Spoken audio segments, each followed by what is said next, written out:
their lives. The king of rock and roll, Elvis Presley, pronounced dead at 3:30 p.m. on August 16th, 1977. He was just 42 years old. He stunned the music industry and devastated millions of fans worldwide, some even believing he might not have died at all. America had never heard anything or seen anyone like him. Elvis Presley was worshipped.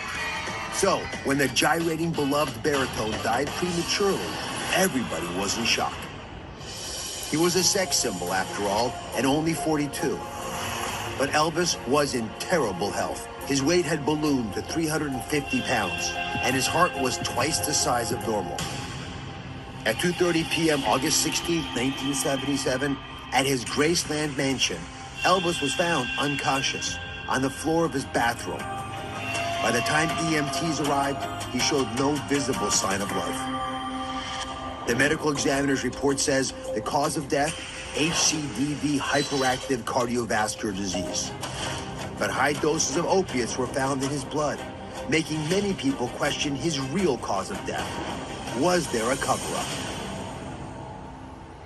I invited a team of expert panelists here today to unravel this mysterious and tragic death of the king of rock and roll. And they all going to weigh in if he could have been saved. Forensic neuropsychologist Dr. Judy Ho, emergency physician Dr. Samson Davis, and gastroenterologist Dr. Roshini Raj. Now first, let's start with the scene of the death. Elvis Presley was at his Graceland mansion, right where my feet are here. His Graceland mansion, right? It's in Memphis, Tennessee. Resting between his concert appearances. At some time around 2:30 p.m., his girlfriend, Ginger Alden, found him lying face down on the floor in his bathroom. 3 minutes later, a call came into the Memphis fire station, which you see over here, right, the red dot. They were told that he was having difficulty breathing. Medics arrived minutes later. They detected no pulse and no response when light was shined in his pupils. That's a bad sign. There's always supposed to be light coming out of your pupils. His skin was blue and cold. The ambulance leaves Graceland, takes Elvis to Baptist Memorial Hospital, which is way over there, right? It's about 21 minutes away. They bypass Methodist South, which is right here, sort of close. Could have gone there easily, right? Now, why, we don't know. But at the hospital, emergency personnel made valiant efforts to revive Presley, but without success. He was pronounced dead at 3:30 p.m., exactly 1 hour from the time he was found on his bathroom floor. Official cause of death? Cardiac arrest. So, Dr. Davis, you're an ER doctor. You receive patients via the ambulance every single day. So let me start with you. And to be clear, no one on this panel treated Elvis or consulted on his case. You know, we were all still in diapers at the time. But this exercise is all about learning more about how lives are saved in general. So Dr. Davis was choosing this hospital that when he was sent to that was further away from the one that was right next to his house, a critical mistake area. If he went to the closer hospital, the nearer one, could they have helped save him? There are a few factors. Let me address that point first. Time is heart. So, of course, you want to go to the closest facility possible. And in this case, it sounds like the doctor, his private physician, either had a relationship with the further hospital or felt that the care might have been better at the further hospital. So he bypassed the closest hospital, Methodist. But what was interesting, reading through the report, it doesn't sound like CPR was started. Life-saving measures were not carried out. His girlfriend did the right thing. When she noticed that he was pulseless and not responding, she called EMS right away.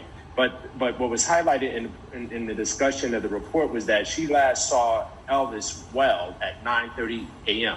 and she found him 2:30 p.m. So we don't know if Elvis had a cardiac event at 1:30, at 12:30. They said that he was frozen in position, which most likely lends itself that he was in rigor mortis, which is a position where chemicals are released from the body when death has occurred and your body becomes frozen. And we usually use rigor mortis at some point to discover the time of death of an individual. So in this case, we don't know if Elvis had died hours earlier, but at the same time, CPR measures should have been carried out and he should have been taken to the closest facility. Dr. Ho, what do we know about this hospital? Why was he sent there? Why did they choose it? Well, Dr. Oz, over the years, Dr. Nick had always checked Elvis Presley into Baptist Memorial if he was having any health troubles, because this hospital hospital was known to be very discreet and always conceal the true nature of whatever illness he was struggling with, including those linked to drugs. And there's really good reason why Dr. Nick made this decision. He had written prescriptions for Elvis for at least 8,805 pills, tablets, vials, and injectables just in those 8 months of 1977 alone. If you go back 2 more years, that number ballooned up to over 19,000.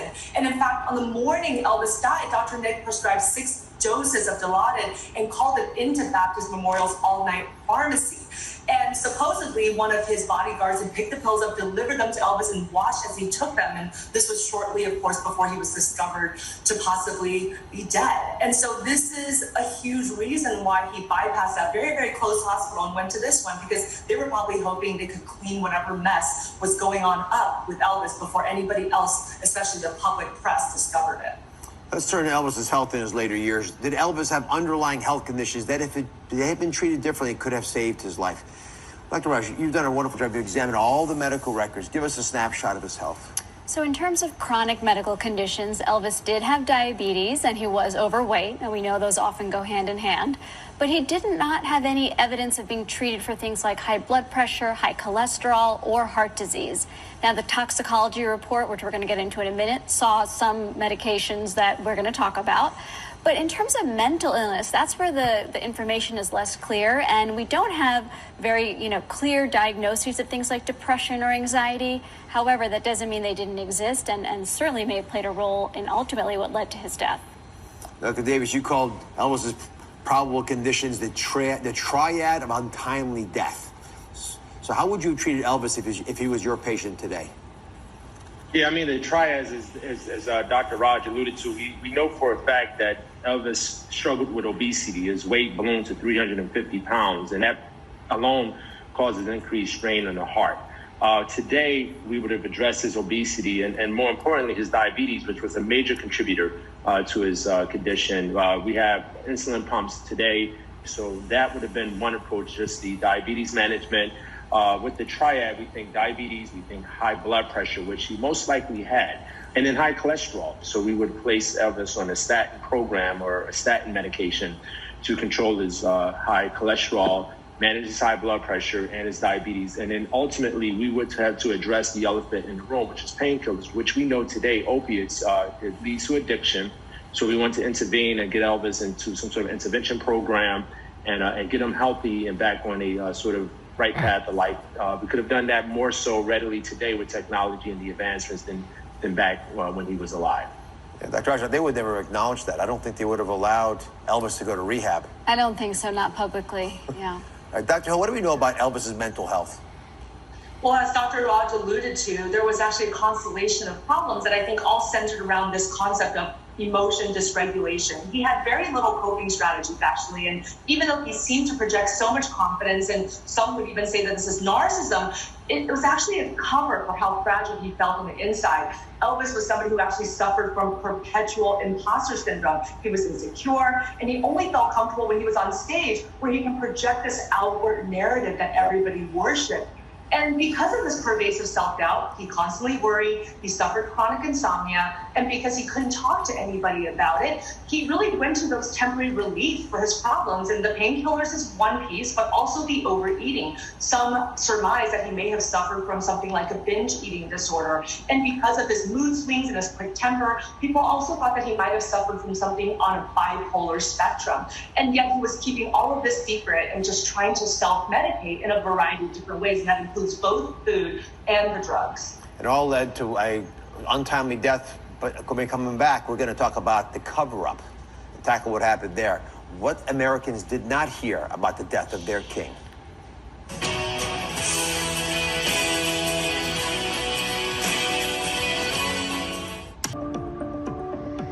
We've been talking about one of the most infamous celebrity deaths, asking, could Elvis have been saved with modern medicine? Let's get into the cover-up. Was it an overdose that caused Elvis to die? Dr. Raj, you examined Elvis's toxicology report. What did you find? So the toxicology report, which was released several weeks after his death, did reveal high dosages of the opiates Demerol, Dilaudid, as well as Quaaludes and codeine and Percodan. So several different types of drugs. Dr. Hill, does this mean that it was an overdose that did Elvis in? And if so, why the inconsistencies over his real cause of death? They're blaming it on his heart. Well, part of this is that the autopsy request came directly from the family rather than the state. And there was a lot of criticism of the chief medical examiner, Jerry Francisco, because he released the SARS official death certificate listing the cause as a coronary issue unrelated to drugs. And many of the other pathologists involved actually went on to criticize his tactics because he was favoring the family's privacy with this announcement.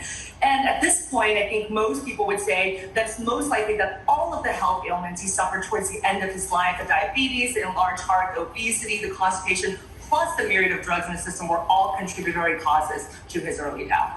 One big hypothesis is that Elvis was actually found in the bathroom, which wasn't publicized initially, but he was straining, and probably because he was constipated, and that may have caused his heart attack. So, Dr. Raj, Elvis was not suffering from garden variety constipation at the time of his death. This was brought on by prescriptions, and you've built an old model for us. So can you walk us through what you think happened with the constipation? Absolutely. So opiates as a drug class are notorious for causing constipation because they slow down our digestion. They slow the emptying of our stomach, and they slow our peristalsis, which is how our intestines move the stool along. So what happens when you slow everything down is the stool, which is sitting in the intestine, normally it absorbs some water, but there's still enough water so you have a nice moist stool, comes very easily down. Everyone's happy. Right, but once things actually slow down because of the opiates, it's sitting there for so long in your intestine that too much water is absorbed. It gets very dry and hard.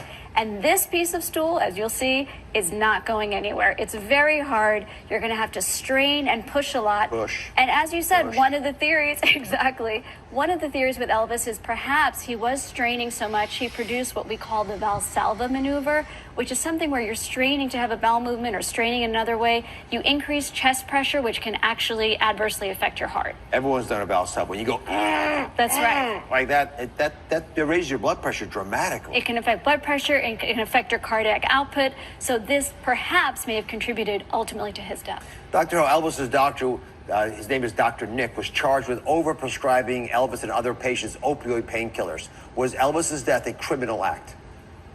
I believe so. This doctor has a pattern of overprescribing. In fact, it was described as a Dr. Feelgood in the press. And there are doctors like this who give their celebrity patients whatever they want. And Dr. Nick, on the stand while he was testifying, says that if he didn't, then he was afraid that Elvis was going to turn to street drugs. But I don't buy that excuse. Unfortunately, I think it's all of these yes people around Elvis that ultimately contributed to him dying at such an early age.